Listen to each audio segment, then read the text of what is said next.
You're listening to the Big Cast, your source for the latest in financial technology. Brought to you weekly by the Best Innovation Group, with your hosts, John Best and Glen Servati. Hello, everyone. Welcome to yet another edition of the Big Cast. My name is John Best. I'm the CEO of Best Innovation Group. And today I have with me, who is often here solo, my partner in crime. Not that we do any crimes, but Glen Servati. Hey, Glen. Always, it's been a while since we've done a tag team episode. Yeah. Always enjoy these. Well, I'll tell you what, I really enjoyed. I actually don't think of it as being that long because I kind of got in my head the pardon the interruption session that we did out at the Strategic Growth Conference. You're right. I think of that as almost an entirely different beast. So yeah, you're right that you were actually on site in San Antonio at the Strategic Growth Conference, and we had some esteemed guests that joined you on stage, and it seemed like based on what I saw of the room, we had a good and engaged crowd there. Yeah, it was pretty impressive. People liked it.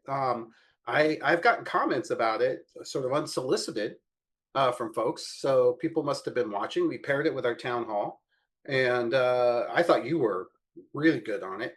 You did a great job for being remote. You were kind of like the voice in the sky. We're in this big room, and Glenn comes booming over the over the PA. But yeah, and I thought the interaction was very thoughtful.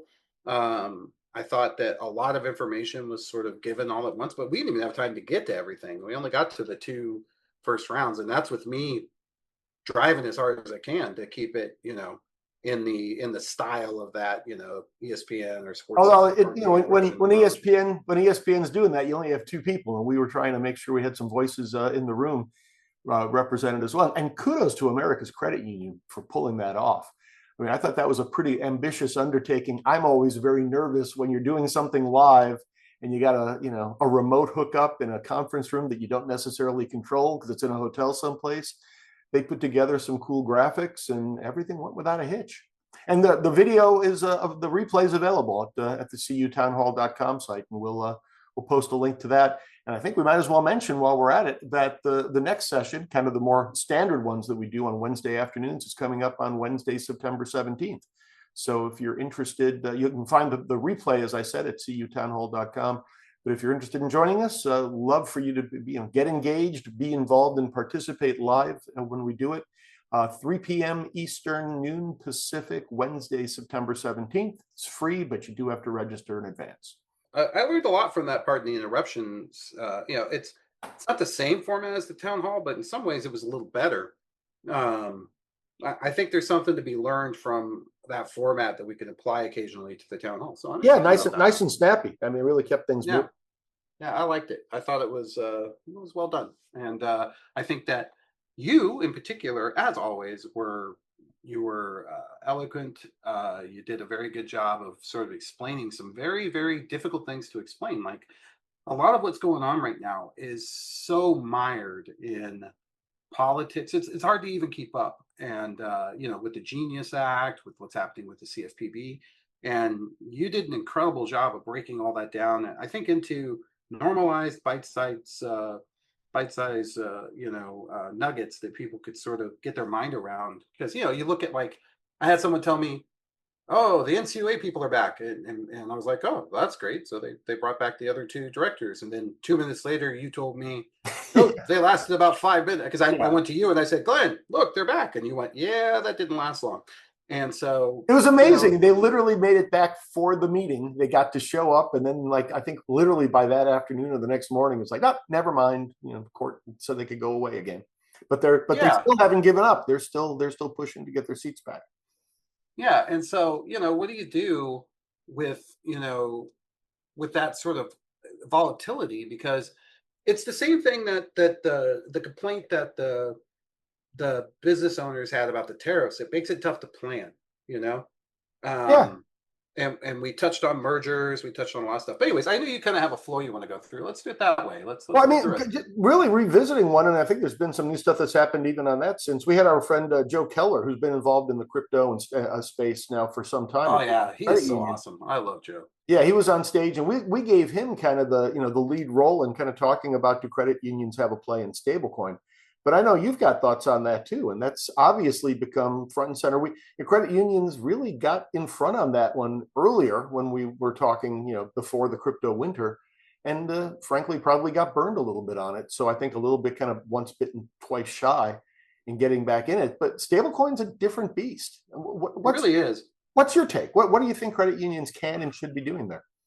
I think that we can't ignore it. I'll start there. Ignore it at your own peril, because I think what's going to happen is, first of all, we have to talk what stablecoins' main use cases are. They are for converting cryptocurrencies from one to another. In other words, sometimes you can't directly convert, say, a coin to another coin, so you go to a stable coin first, and that stable coin, isn't fluctuating, so it's safe harbor. So let's say you have, a Bitcoin, which would give you what, 100 something $1,000.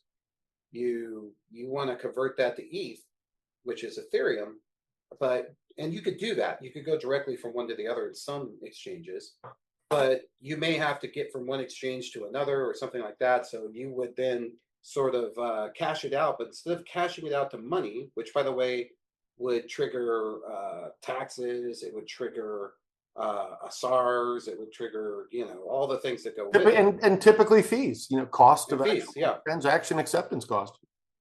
Right. So instead of triggering all that, what ends up happening is that you wind up converting it to a stable coin, which is pegged at, in the case of the United States, $1. Or somewhere very close to it, like 99.9999% chance. And it's backed, theoretically, whoever has distributed this stablecoin to you has legit, real dollars somewhere that back up every dollar that you have exchanged for. So in the worst case scenario, you could go and get all that money. And so the use cases, that use case, I don't think is the big use case that we think it is. I think that the number one use case, I think right now, is going to be something along the lines of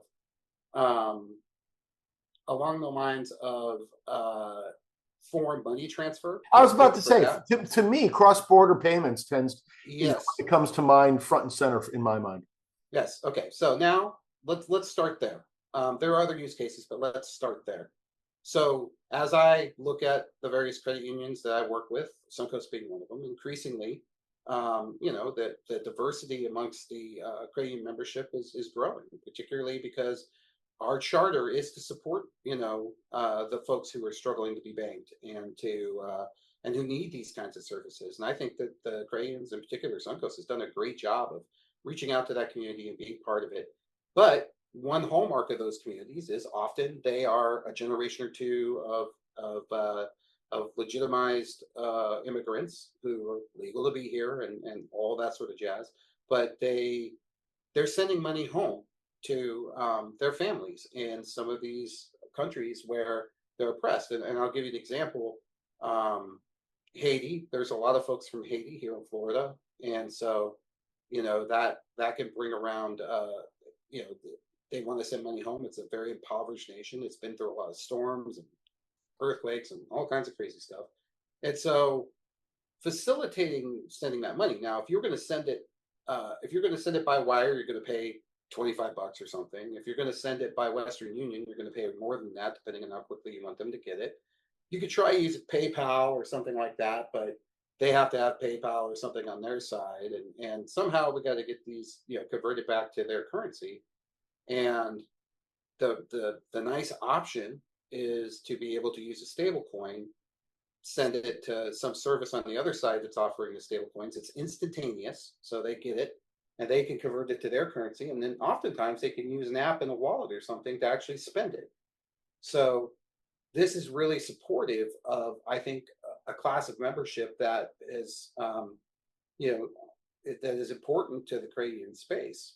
But the other side of it, my thinking is, I think that we're at a precipice on digital wallets. Now, up till now, digital wallets, I think, are sort of for experts. I would say Coinbase is, it still requires a bit of expertise. Like, I don't know that the average Joe Schmo has a digital wallet that it can put stable coins in, I think, nerds like me and you might have them. And Yeah, it's maybe still some kind other of one of guys. those, yeah, it's a bleeding edge science project to a great extent, unless you're Right. a crypto investor, which in itself is still someone who's a little bit on the leading edge of investing, even in Yeah. this stage.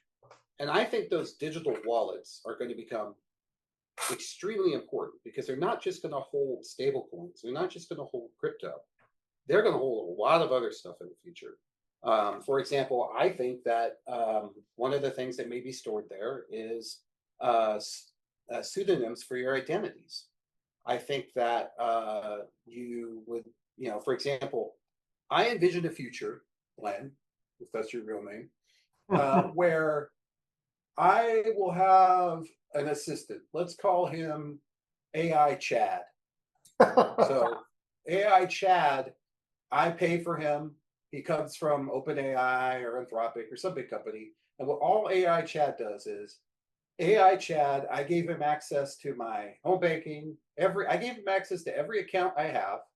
I gave him access to my medical. He has access to pretty much everything I have. And along that way, the company that gave him to me had me sign kind of a new version of a power of attorney that allows Chad to act on my behalf. You follow me so far? You're taking this in a really interesting direction. So you're basically saying it becomes the place you house your agentic AI capabilities and the different Yeah. missions you allow. Wow. Yeah, I'm with you. I'm with you. Okay, so AI Chad is there. And let's say one morning I wake up and I finally realize that Suncoast Credit Union's rate at 9% is way better than the rate that I have on my card with, some bank loan or some other loan. But the thing is, I have to go through the trouble of refinancing it. And it's not trivial. You got to gather up the VIN number and the registration. It's like, it's homework, and it's not homework that's easy to do at night or something, because you want to refinance it with a credit to get that rate. By the way, that could mean a couple $100 back in your pocket every month, right? You agree? Yeah, Okay, absolutely. so that's not trivial in today's world. It's never been trivial, but it's certainly not trivial now. So I don't have time to chase that down. But AI Chad, he's not busy at all. Here's the challenge, though. When AI Chad calls the credit union or gets involved, which, by the way, I predict AI Chad will be able to talk and do all the things a human does, with the exception of showing up in person. We're going to need a way to validate that AI Chad should have access, or I've allowed it certain access to my account so that it can indemnify the credit union, with regard to those types of services. I think that, I'm just using that as one of many examples. I think the digital wallet, we have to get out of the mindset that a digital wallet, because remember, a digital wallet held more than, even the wallet that's in Apple, holds more than just your cards. Insurance companies now have their cards in there. Heck, I got pulled over the other day and I was able to show them my, insurance card that's on my app, and it was fine. They've pretty much stopped even, at this point, they've stopped mailing them to me. It's like, hey, if you want to print one out, knock yourselves out. Right. And Real ID and things like that. But I think there's even going to be a new level of identity management that is going to require even a stronger wallet. And if you think about stablecoins, they're just one more way that we can have sort of a fracturing of our DDA accounts and also disintermediation, right? Because right now, you do it in tranches. Like, okay, I'm doing something at Coinbase. I'm going to move $500 over, and I may not spend that entire $500, but that's what I moved over because it's just how it's. I'm not likely to go, I want to buy exactly this much of crypto and do that exact ACH over there, right? But if you have stable coins and a digital wallet that is, connected, I believe, in a meaningful way, some way back to your home banking and your other digital services, I think that is going to be the future. For example, you want to find your title information for your car, it's going to be in your digital wallet. As opposed to your safe deposit box, which is sitting in a branch that doesn't really. By the way, most branches are closing those down. They don't. They're closing out their last one. It's a pure nuisance at this point for them. It's a business only continuing to offer grudgingly. Right, but I think that it makes them. I think it makes sense as a business model for the credit unions to be the the people that can house those digital wallets or provide them. And I also think that this is another moment like card on file where first movers are going to reap some rewards. And I think that we need a reason for them to have a digital wallet with us. And my thought is, I like the idea of maybe shoring up credit card rewards by offering cash back in the form of stablecoins, which could be pretty cool. Yeah. And it does not violate the no yield rule. And it just gets people into the into the ecosystem. They get a first experience, a very simple on-ramp. I like that a lot. Right. Yeah, and then the idea that we do some training and help enable our members who are sending money internationally, to teach them how to use that, and maybe even look at some way to help the other side of that equation somehow with the endpoint of the family, because all family members can be a member of the credit union. Now, I'm not suggesting we allow people from other countries who are not legal Americans, but there may be some middle ground to provide some services to help them that are extended through the family member on the other side. So I just think now's the time to think out of the box on this and be careful not to de-risk ourselves out of a section of business that may be very important. I really like that card on file analogy. I hadn't thought of that one before. That makes a lot of sense. I jotted. You went into a lot of really interesting directions with that one. I was the whole notion of the agentic AI and having a place to house those permissions. I was at a really interesting session. I'll give credit to Holland and Knight, the law firm that pulled it together. It was an evening session, kind of a ride along with our FinTech South here in Atlanta a couple of weeks ago. And they along like you're out in the night, you and that guys just cruising around. You got you're dressed as cops, FinTech cops. Like training day. That's what I was thinking. The Night Rider. Yeah. But they were, kind of the open, the wide open frontier of, okay, yes, you can authorize the agent to take actions on your behalf.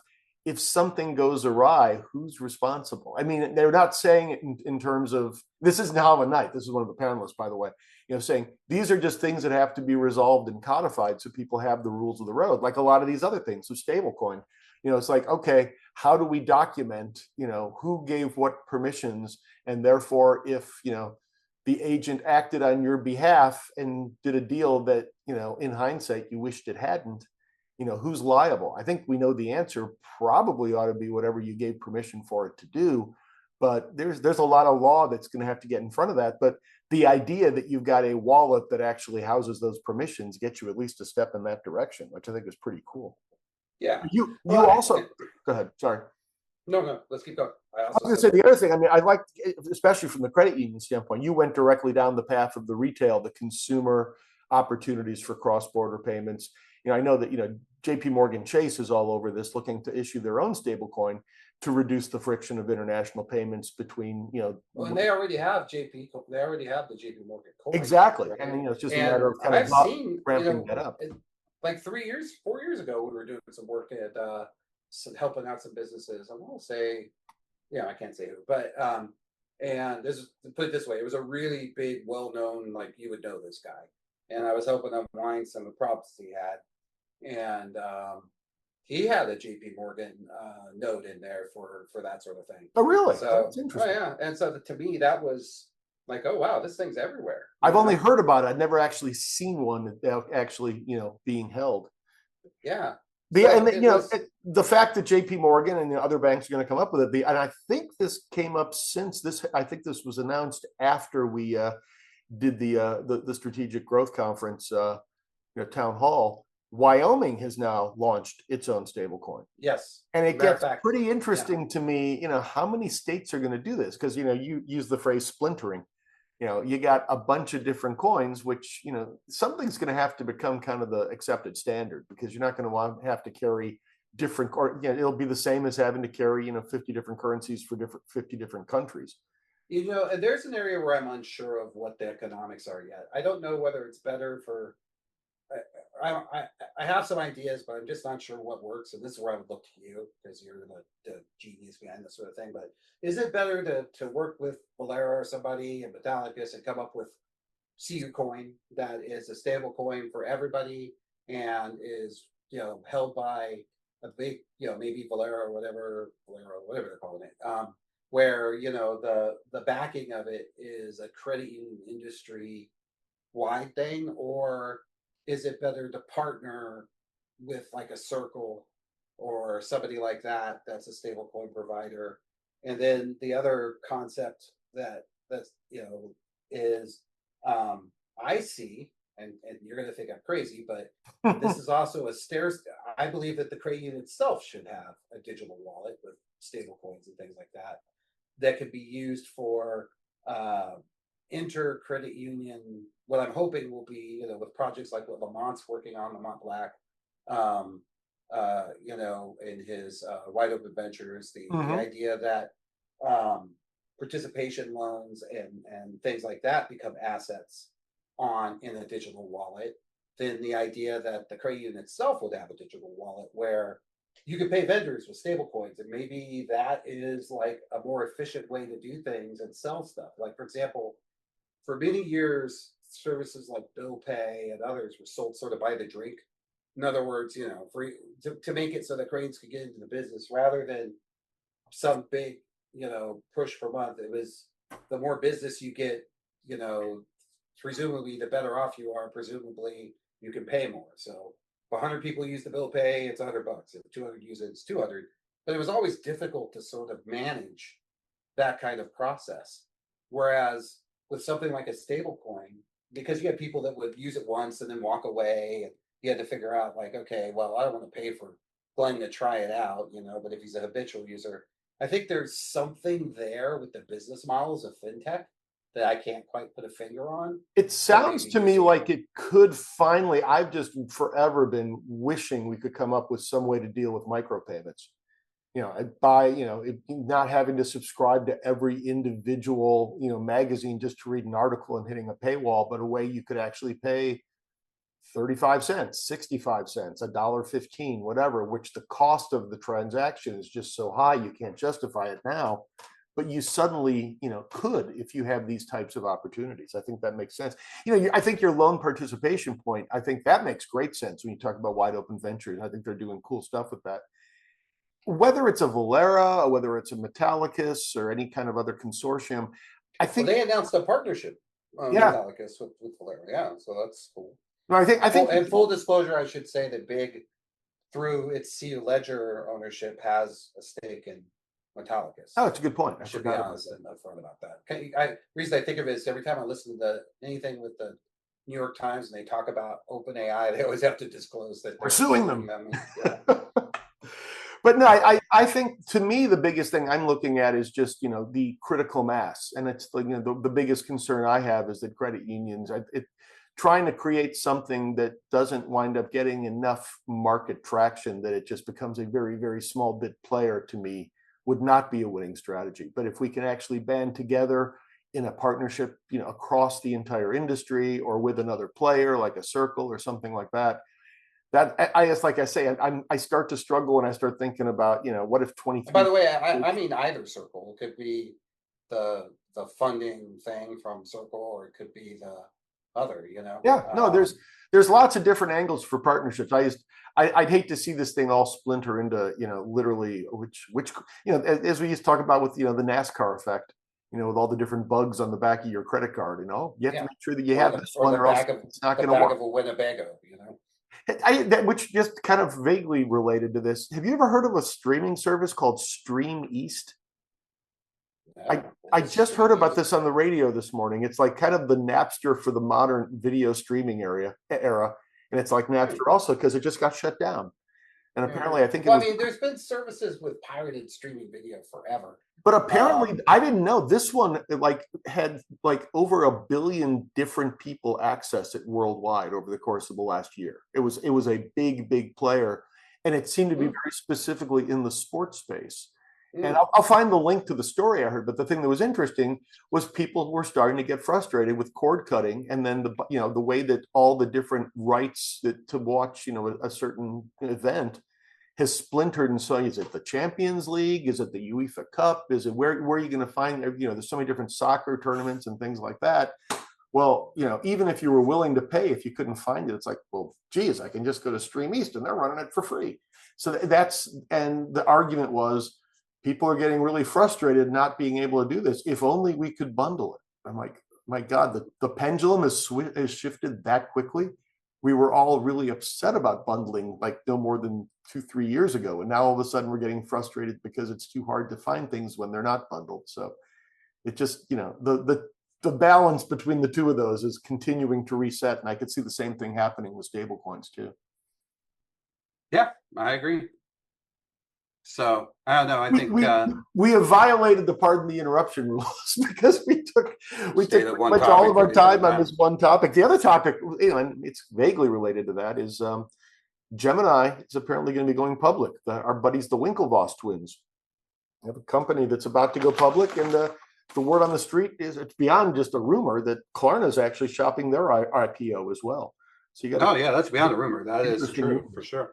And it's fascinating. I did a little bit of digging before we started recording, and boy, I was looking online. It'll be very interesting to see what happens when Klarna actually goes public and prices and whatnot. The chatter that I'm seeing on Reddit and even like some of the published things is pretty negative. I was kind of surprised. So really? The last few IPOs have really popped nicely. I'm kind of curious if this is just the naysayers that are out there, or if we're going to, because it does have an awfully good name in terms of name recognition in that buy now, pay later space. But, they're going out at a valuation of, they're raising about $1 billion. It would value the company at 14 billion, which sounds great until you looked at the highest level when they raised money from SoftBank back in 2021. It was valued at almost I think maybe even more than 3 times that. It was like the mid 40 billion range. So, the world has kind of adjusted. By contrast, Gemini is significantly smaller. They're looking for a 2 billion valuation.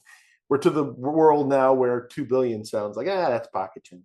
And they're trying to get, I guess, 316 million or 330 million, something like that out of it. So those two will be interesting to watch. Yeah, for sure.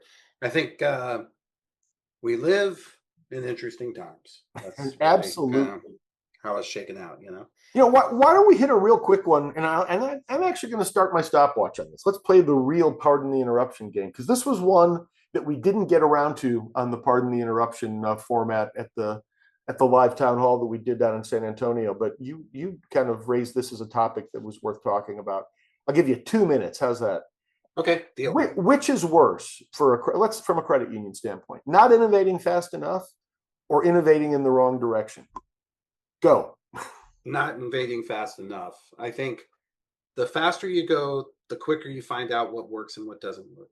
And innovation is all about failure. Failure is key. And I'm not talking like 6 o'clock news failure, like we got hacked because we did something dumb. Headline. I'm talking, no. Yeah, I'm talking that we researched something, we were strategic about it, we put it out there, and it just did not either get the use that we thought it would, or it did not do what we thought it would do. And the key is to have a pre-thought out understanding of what that should be, and then pivot from that. But if you're not innovating fast enough, then you're getting left behind. And then what ends up happening is it becomes harder and harder to catch up. Think about, if you're chasing a bus that's doing 65 miles an hour and, you're doing the same speed or less, you're never going to catch it. You gotta try things. It's a real important, I think, culture shift for credit unions is to find a way to fail forward, to fail quickly, to build it into the culture, and to have that acumen within the organization is going to be key, I think, to surviving the next 5 to 10 years, because so much, just look at what I kind of predicted with the wallets and stuff, and everything is moving faster. Yep, you did that in less than right around 90 seconds. I'll just take the last 30 to say I totally agree with you. And it's the idea is you don't have to go with the big splash either. You fail fast, but you may fail. Do something on a pilot basis with a small group of people that are comfortable taking a few opportunities to try out some new stuff and understand that it may not be perfect, and readjust accordingly. Ready, fire, adjust. Mm-hmm. Yep. Agree. Too often we're just ready, aim, maybe fire. And obviously there is reputational risk. You're not going to do that in the way of, oops, sorry, you just lost all your deposits. No, we're not talking about that. We're talking about like some new features. Wouldn't it be cool if you discover that maybe it wasn't quite as cool as you thought and people just don't care? Okay, that's fine. Well, someone else, because someone else is trying the same thing, and the quicker they find out it doesn't work, but they find out that maybe this little piece of it was really powerful. That's how the big wins are created. Let's hit one more. That was fun. You had another one, again, 2 minutes. The whole notion of how are loans being affected by weather patterns. Hit it. Yeah, that was curious to me. Let's start off with just mortgage loans. The only reason I bring this up is, as we mentioned at the top of this, but it was offline, but for those of you that don't know, I've relocated to Florida, and I'm purchasing a home. And one of the big things around here is flood zones. The area I'm purchasing a home in was actually hit by a hurricane last year. I mean, direct hit. And so if you go look at a home around here and you look at everything up to about 3 feet high in the place is brand new, what happened. But it made me think about, if these weather patterns, and then the flood that happened in Texas, we're seeing this all over. And insurance is becoming a big deal. And insurance is just such an important aspect of all the home buying that I just wondered, and think about like hail damage on cars and things like that. So I don't know. I don't have a good answer other than I think it does affect it, but I just don't know how we measure it. And to be fair, climate's always been changing, so it's not like it's new, but it feels like we've hit a turn that it may be a bit more impending than it was, or a bit more important than it was before.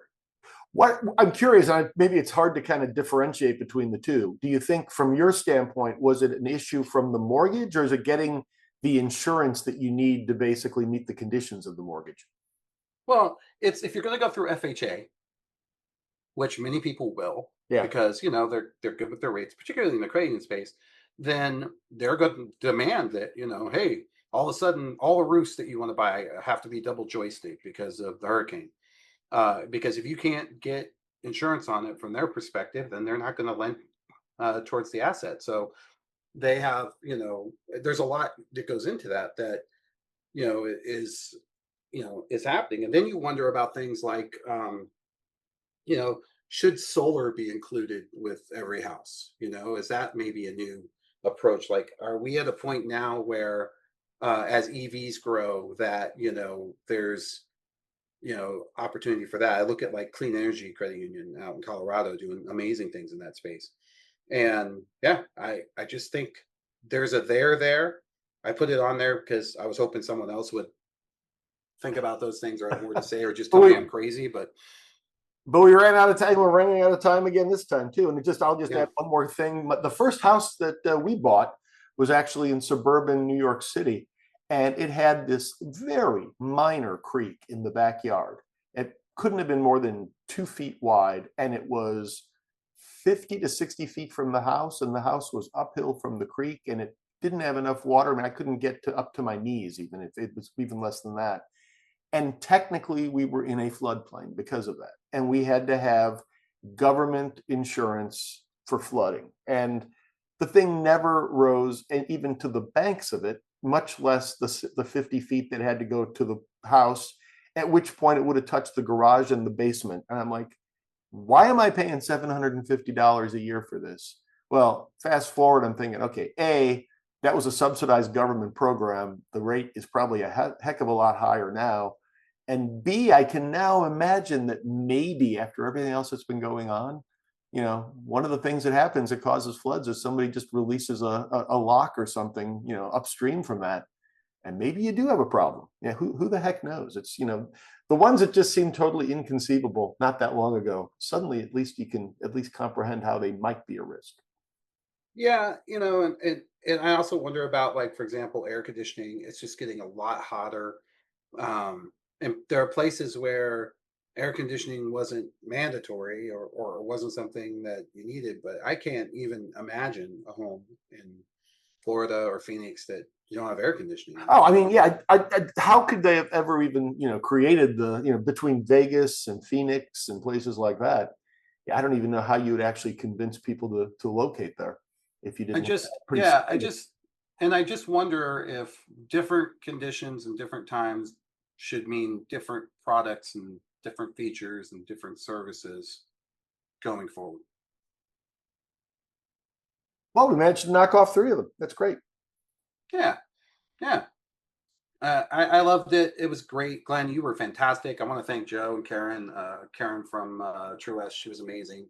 And thank you to the, America's Credit Unions for giving me the opportunity to even try that out. It was a crazy idea. I pitched them. I said, what if we did like a live town hall? And they were like, how's that working? I gave them, and it, by the way, it's not simple to do in terms of the technical aspect of it, like bringing you in via Zoom, bringing the other people in via Zoom, having the timers. And it really did look like a well-polished production off of ESPN. And so hats off They built the whole template on the screen with the yeah, topics down the side and everything. It was great. yeah, Ariel and the team, they did a great job. And so, yeah, it was really fun. And actually, I've got some new news coming. I can't disclose it yet, but I think I've got something pretty big to announce here shortly. So I'll tease it up for everybody. But well, hopefully we'll be doing that again. I think it, like I said, I'll give you a hint. There was once a conference called AXFI, and I'll leave it at that. Okay, I remember that one. Good. Well, next week's episode, I'm by the time this airs, I will be in New York City at Finovate. Finovate, yes, and always one of my favorites. And yeah, I love when you go to Finovate. 65 demos, and I'll be coming back with interviews, probably with. You got to make sure you post a picture of you with all your gadgets around your neck. I love that, and I love it because I'm the one that gave you all the gadgets. It's like I loaded you up with gadgets and sent you out in the world. I got my Plod note taker and all that fun stuff. Yeah. Oh my gosh, yes, it's so good. So, and you always do such a fantastic job. You're a great person to interview these guys because, again, as we clear the low-hanging fruit of fintech, what's left is some complex sort of financial transactions and situations that aren't easy to explain. And you do such a good job of finding the value propositions in all of these companies on behalf of our listenership. So thank you. I appreciate that. And Finovate's done a great job of actually really opening the door to credit unions. There's a separate credit union dedicated breakout session the 3rd day. And I've seen on the agenda both companies that are credit union focused in terms of who they're marketing to, as well as the number of credit unions in the audience seems to be at an all-time high. So we'll be coming back with interviews and probably a couple weeks worth of them afterwards. And won't necessarily be all the ones that won, but it's the ones that really struck my fancy. And usually about half of them wind up rising to the top of the list as well from the overall audience vote of best of show. Love it. Love it. Can't wait to hear you. Where are you going to be, John? I love those. Those episodes are just really listened to us by us. Whoops.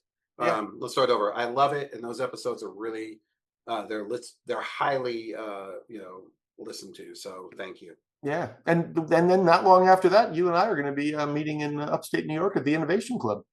Yeah, we're going to have IBM out there talking about quantum, and not quantum from the they're going to break all the cryptography, but quantum from a whole different approach of what's it look like for processing credit union data with a quantum processor. That's worth the price of admission. If you're interested, go check out the Innovation Club on the website. We have a few guest spots available, so if you reach out to us, we can maybe do something. It'll be up in Corning, New York, and it's it looks like it's the week of the 22nd. I believe the real heavy activity will be on the 24th and 25th, a Wednesday and Thursday. So yeah, if anybody's interested in looking in on that, drop a note, visit the website, check out the Innovation Club, and drop us a note. And but act fast because it's coming up quickly. Yeah, for sure. But we'd love to have you, especially if you're really interested in this. I think it's going to be really important to start understanding what that's going to look like, because no pun intended, but much of this it represents a quantum leap in, in technology around how we're going to process. So No, you'd mentioned to me, and obviously, IBM has a big presence up in that area, and you said, "Oh, we're going to see if we can get them to come and speak." And I'm like, "Oh man, that would be an absolute home run." And when I heard that is actually happening, like I say, the Innovation Club's always great conversation, but to have that kind of an added component and that kind of an expert presentation is going to be fascinating. really will be. I'm looking forward to it. I love quantum computing. So maybe you and I get back together after that and have a little kind of debrief on that as well here on the Big Cat. Absolutely. I love it. Sounds good. All right. So, hey, Glenn, where can they find you? These days, well, they can find me sitting in the front row of Finovate if they happen to be in New York, September 8th through 10th. But otherwise, LinkedIn's probably your best bet, or just track me down at 154 Advisors, my own firm. Yeah, you can find me at www.big-fintech.com or LinkedIn. Love to hear from you. Thank you for taking the time to listen to this.